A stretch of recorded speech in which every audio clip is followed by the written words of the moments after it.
All right, we're going to our final news of the day. And that is rest in peace to James Earl Jones. James Earl Jones, famous actor. People probably most know his voice than anything else. There, he voiced Yeah. iconically Darth Vader from the iconic villain from the Star Wars series, and he also voiced Mufasa in the Lion King movies. And for our generation, probably he was most well known for those things, as well as being in Sandlot. I'll say Sandlot. Yeah, come on now. Huge in Sandlot there as well. Field of Dreams was also big, so your dad knew a lot about him as well. Granddad from that, but a prolific actor, the screen, the stage, on the big screen. I mean, just kind of everywhere now. And he was 93 years old. Hell of So a run.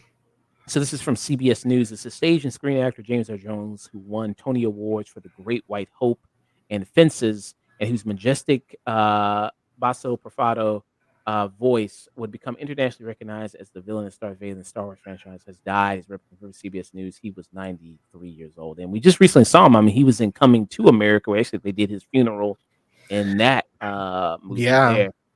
there. So you kind of had that going.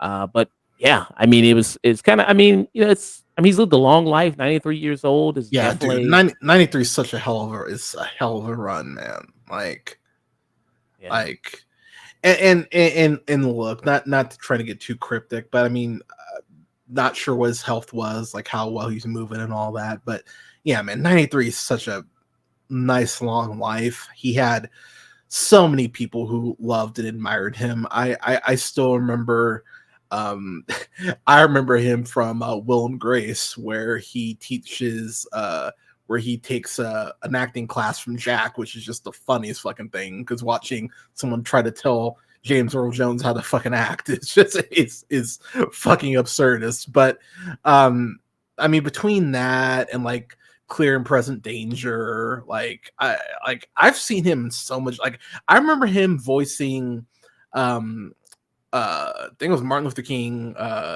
King Senior in Our Friend Martin, which is this Oh, he was the voice of that was yeah, oh, yeah, okay. yeah. Like, that was one of the first things I remember him from. But like Oh, yeah. but And yeah, man, like, Lucas Black is Randy.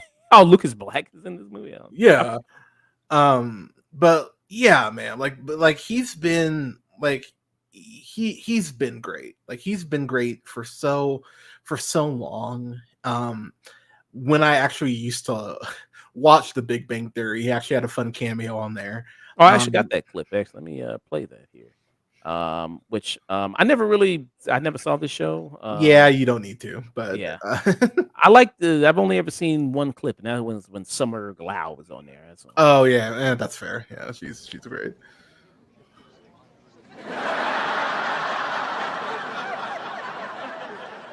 Let me guess. You like Star Wars. You know, I've been in other movies. But you don't care about those, do you?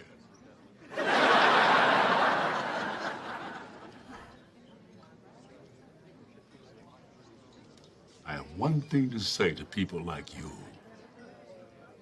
I like Star Wars too. Care to join me?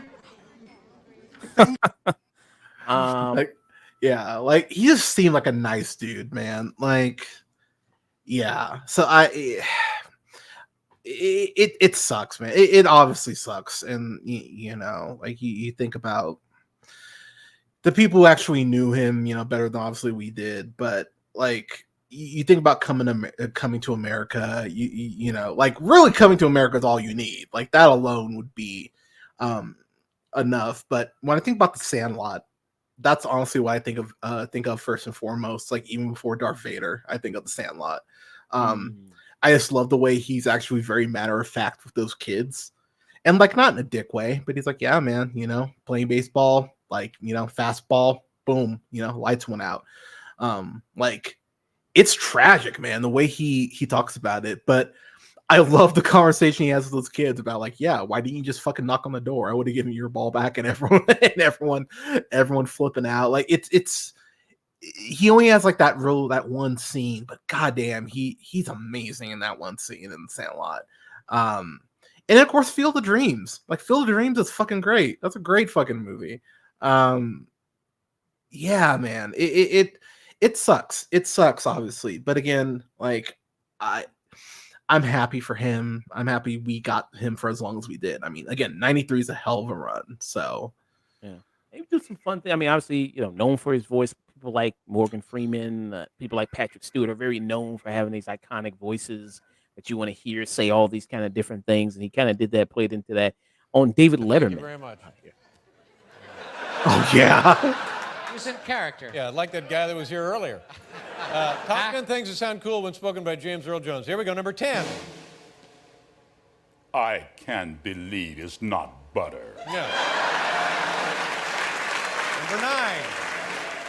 Objects in mirror may be closer than they appear. Number 8. J-Lo in the house. J-Lo in the house. Yeah, that sounded cool. Number 7. Click here now for the hottest sex sites on the web. Number 6. And the Academy Award for Best Picture goes to Dude, Where's My Car? I like that. Number 5. You're not fully clean until you're zestfully clean. All right, fine. Number 4. You mean I get all these great funk classics on just one CD or cassette? Number 3. Number 3. Well, now, wait a minute. That makes no sense at all.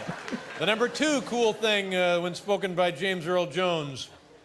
Meow, meow, meow, meow, meow, meow, meow, meow, meow, meow, meow, meow, meow, meow, meow. I was waiting for this one. And the number 1 thing that sounds cool when spoken by James Earl Jones. What's-up? Oh man. So yeah, I mean, So good. But yeah, he's clearly a guy who knew how to make fun of himself and knew how to laugh at himself, which is always one of the coolest qualities. If you can't make fun of yourself, you shouldn't be able to make fun of other people, as my dad would say. But yeah, man, 93. And honestly, he's like the one of like 2 or 3 decent things about Coming to America, because that is not a good film, but he's he's only literally on the movie like the first few minutes of it. Yeah, and he sets the tone, and he actually is better again than most of the people in it. And he got a great also stage. I mean, because his fences scene I got right here really grabbed me. You see him? Oh my god, yeah. This scene is really good there. Me some damn fool ass question like that. Talking about liking somebody. Come here, boy, when I talk to you. And this is Straighten up, goddammit. young Courtney B. Vance Ask your right here. question. Yep. What law is there to say I got to like you? None. All right then. Yeah. Courtney B. Vance. I don't know if that's acting or that's really scary. Right. When I'm talking to I you, remember don't you watching eat this a couple years ago and being like, holy fuck, like, nah, dude, I with that voice, fuck no. every day? Yeah. Nigga, as long as you living in my house, you put a sir on the end of it when you talk to me. Yes, sir. You eat every day. Yes, sir. Got a roof over your head. Yes, sir. And clothes on your back. Yes, sir. Why you think that is? Because of you. Hell, I know it's because of me. Why do you think that is? Because you like me. Like you. I go out of here every morning and bust my butt putting up with them crackers all day long because I like you. You is the biggest fool I ever saw. It is my job. It is my responsibility. You understand that? A man got to take care of his family. You live in my house. You sleep your behind on my bedclothes. You put my food in your belly because you are my son. You are my flesh and blood, not because I like you. It is my duty to take care of you. I owe a responsibility to you. Wait now. Let's get this straight right now. We'll go along any further. I ain't got to like you. Mr. Rand, don't give me my money come payday because he liked me. He give me because he owe me. Now, I didn't give you everything I had to give you. I gave you your life. Your mama and me worked it out between us. And liking your black ass was not a part of the bargain, and don't you try and go through life worried if somebody like you or not. You best make sure that they are doing right by you. You understand what I'm saying, boy? Yeah, and that was So good. I mean, So that good. was really If y'all haven't seen that, I think you can find it like on I think on PBS because I've watched a full play and whoo, he's amazing in it. If you have not seen Fences the movie with Denzel and Viola, please check that out too because that shit is fire. yeah. But yeah, man, dude, 93, man, 93 is a hell of a run, man, and the outpouring has been really cool to see from people, you know, bringing up their memories and their love for the man. But yeah, heartbreaking. But again, man, dude, 93 is just that's a hell of a run. So And this is one of my favorite. I mean, that's maybe the first time I've ever heard James Earl Jones was in The Lion King, 1994 here. Um, this classic scene, which I always remember. That's not my father. It's just my reflection. No. Look hard.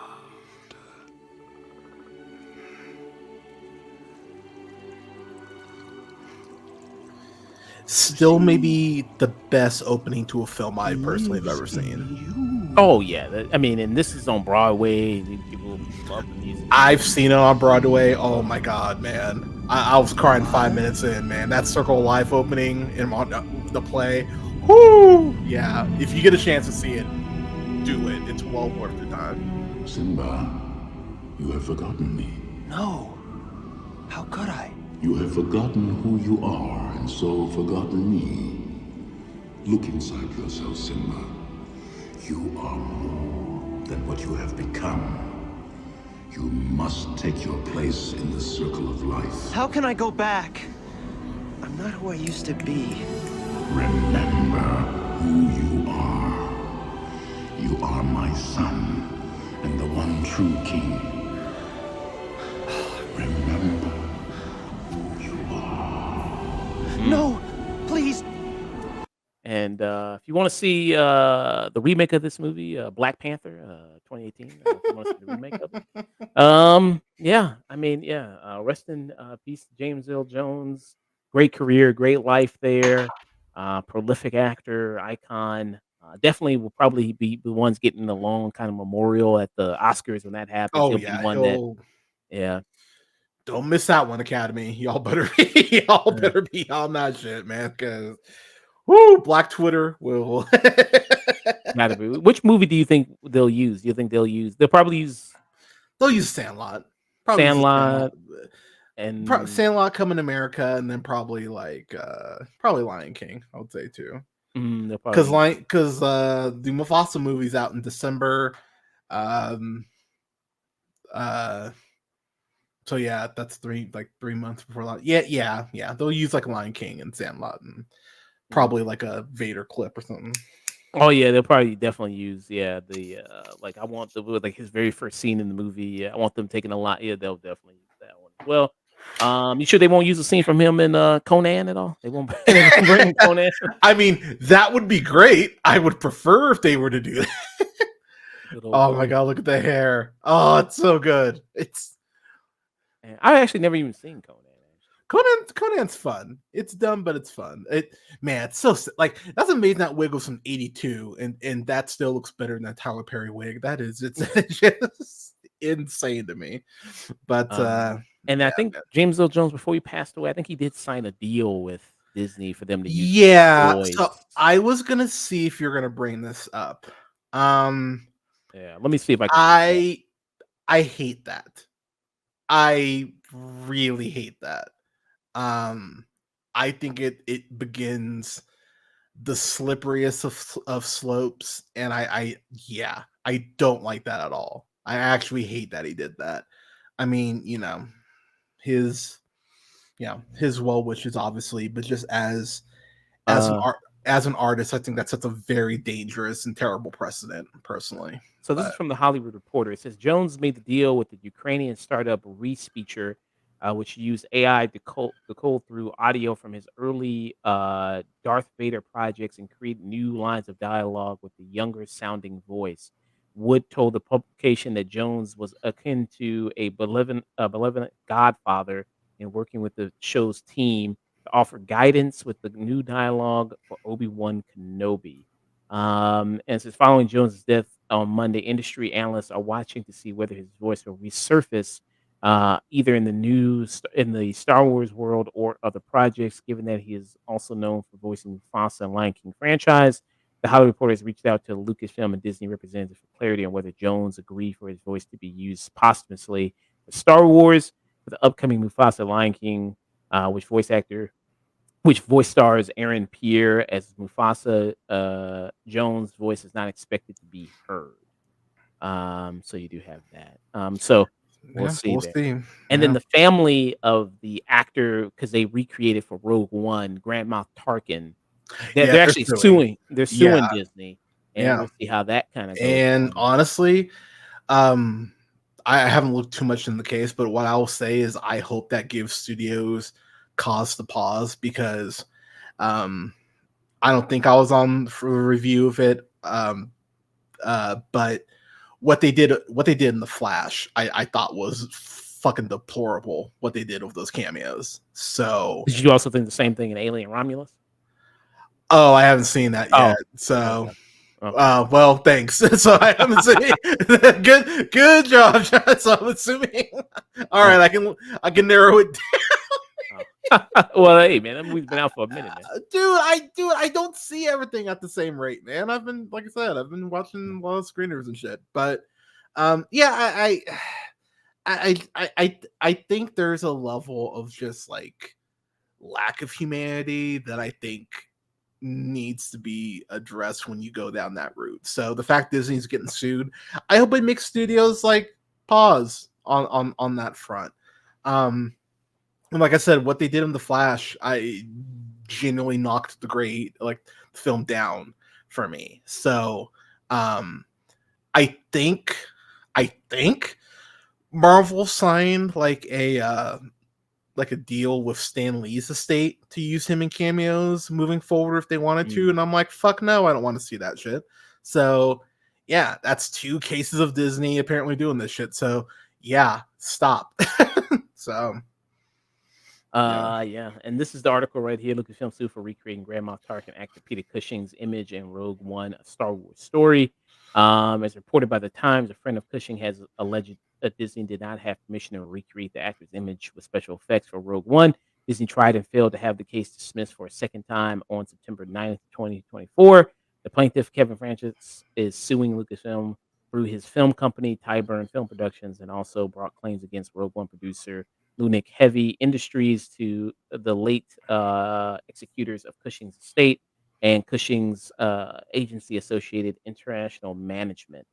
So yeah, you get that. And I mean, really, in that Rogue One moment, I mean, it really wasn't. You could have brought in another person. You didn't need to have him back there. That's a lot of what these things that they kind of bring back a lot of these deceased. Like, I mean, they're deceased. I mean, Yeah. you could just, I mean, just put in a new character. I mean, just put in a new person or somebody like that, and then you don't need to have them in it. I get that Grand Moff Tarkin is one of the iconic people from that first movie there, but yeah, that just kind of was, I Yeah. thought, poorly done there. And you're starting to see it a little bit more and stuff. I wonder if they're gonna do it I don't know, with Fast and Furious. It was gonna try to bring that with Paul Walker. I would. I'm really worried they're gonna pull that shit, because like they're about going up about as close to the line as they can, like showing his car and it's just like, and they bring him up every movie. It's just like, I wish y'all would just stop talking, like just don't bring him up anymore. Um, my whole thing is, and the last thing I'll say about it is, I flat out said if they pull that shit in Wakanda Forever, it'd be like one of the most disrespectful things that Marvel could do. And I thought Marvel handled Chadwick's death with a grace that I don't think they're going to really get credit for like 10 years from now, because I don't think people give Wakanda Forever the props it deserves, given all the shit Coogler had to deal with. You can't pull this shit. And this is not just Disney, this is any studio. You cannot pull this shit and put these families through this. So, and I've talked about my multitude of issues with AI and like AI art and like hearing AI song like that, like it's like that George Carlin AI special that the family sued the shit out of that company for and rightfully won and had the shit pulled, taken down. If you want to use AI to enhance shit, I guess that's a separate conversation, but you need human people to create art. And yeah, and if Disney needs to get sued for companies to act a little bit more right, then so be it. So rest in peace again to James Earl Jones, 93 years old there. Yeah, long list. What are you gonna watch in memory of James Earl Jones? You gonna turn in Sandlot again? I mean, the Sandlot. He's not in the Sandlot a ton. Like I maybe I'd go Coming to America. Okay. Yeah, the original, not the not to clarify, not the new one. But yeah, I'd probably go Coming to America. Okay, yeah. Good old Coming to America. I just watched Monsters Inc. for the first time yesterday. I don't really feel like crying anymore, so I'd probably go Coming to America.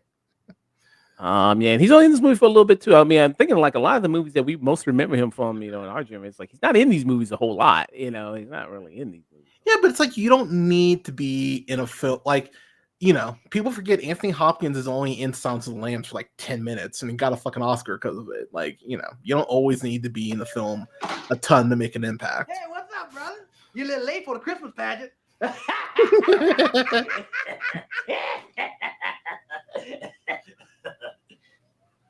I'm King Joffrey Joffer, ruler of Zamunda. And then he got Mufasa on his arm right there. Right. Yeah. Foreshadowing. This is beautiful. What is that, velvet? I have come for my son Akeem. Come for who? You know, Kunta from up Kunta. Oh, yeah, the boy upstairs. Oh, yeah, him. He around here someplace. He live upstairs on the 5th floor. Yeah, man, I turned on that classic there. I think it's on. What is Coming to America on? I think it's on like Paramount. Maybe it's on Prime. Yeah, you can go. Yeah, because I guess because the sequel was on there. I'll be real. I use my VPN a lot, so I'm always like I can usually find shit if I just dig long enough. But I think it's on Prime. Yeah, you can't watch it on. Well, it has to be. You have to have a Paramount Plus subscription with it. Okay. No, yeah. That's like one of the few streaming. Like, I actually like Paramount Plus because they've got like like the I'm working through Tales of Teenage Mutant Ninja Turtles right now, and that's fun. I'm really digging that. So I mean, yeah, Paramount's got some stuff. All right.